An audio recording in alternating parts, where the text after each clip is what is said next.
Žodis, jo reikšmė, skambesys man labai svarbus. Myliu poeziją, mėgaujuosi jos posmais ir eilėmis sveikinu draugus. Dirbdama gydytoja turiu galimybę kasdien būti išgirsta. Matau, kad manęs klausosi, laikosi mano rekomendacijų. Žodis gydo. Geras gydytojas turi būti puikus psichologas, turi mokėti išgirsti ir suprasti žmogų. Ypatingai vertinu pasirinkimų laisvę. Paprastai tiksliai žinau, ko noriu. Ausų, nosies, gerklės ligų specialybės kryptį pasirinkau dėl šiai sričiai būdingos įvairovės. Gydant vadovaujuosi holistiniu požiūriu į žmogų. Apima nuostabus jausmas, kai kartu su pacientu gali įveikti kliūtis ir džiaugtis laimėjimais. Kiekviena diena ir operacija yra tarsi nauja kelionė. O kelionės ir nauji įspūdžiai mane įkvepia. Pasaulio pažinimas nuo svajonių Amerikos iki egzotiškos Japonijos jau padovanojo daugybę neišdildomų įspūdžių. Sokratės Erasmus programa suteikia galimybę studijuoti Romoje. Nuostabu, kai galiu mokslą ir darbą derinti su įvairių šalių kultūrų pažinimu. Nuolat dalyvauju įvairiuose kursuose, kongresuose, skaitau paskaitas.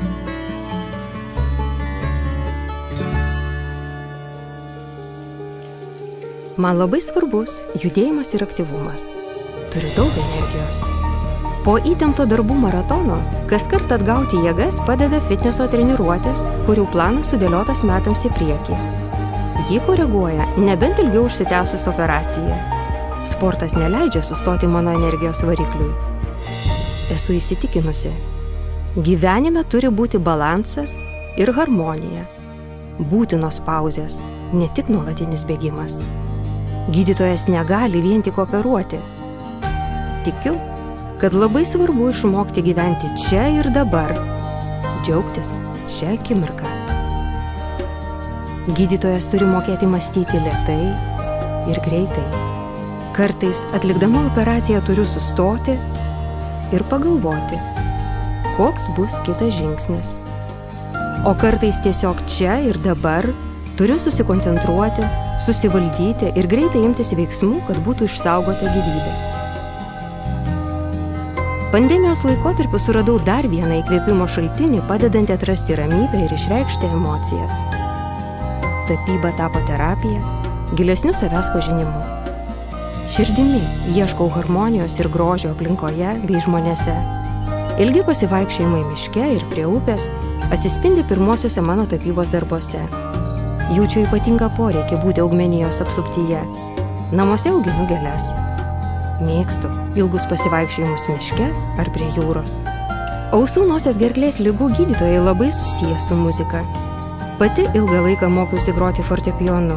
Skambinimas klavišais man padėjo puikiai valdyti abi rankas, o muzikantų mąstymas lavinti protą, skleistis kūrybiškumui. Esu aistringa operos, miuziklų ir baleto mylėtoja. Mano gyvenimo moto – mylėti žmonės ir gyvenimą, neatstumti, rasti gerą žodį, džiaugtis tuo, ką turiu ir mylėti savo artimą taip, kaip save patį. Esu įsitikinusi, žodis tikrai gydo.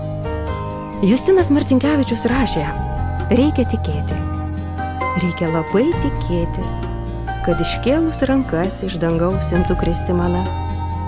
Už kiekvieną stebuklą reikia savimi sumokėti, savo gyvenimu, laimę, širdim ir daina. Kai atgal pažiūriu, tai ir mažytis džiaugsmas. Atrodo tarsi stebuklas, kuriuo tikėti imu. Gal ir visas gyvenimas, vienintelis, vienas didžiausias mano stebuklas, nepaprastas, paprastumu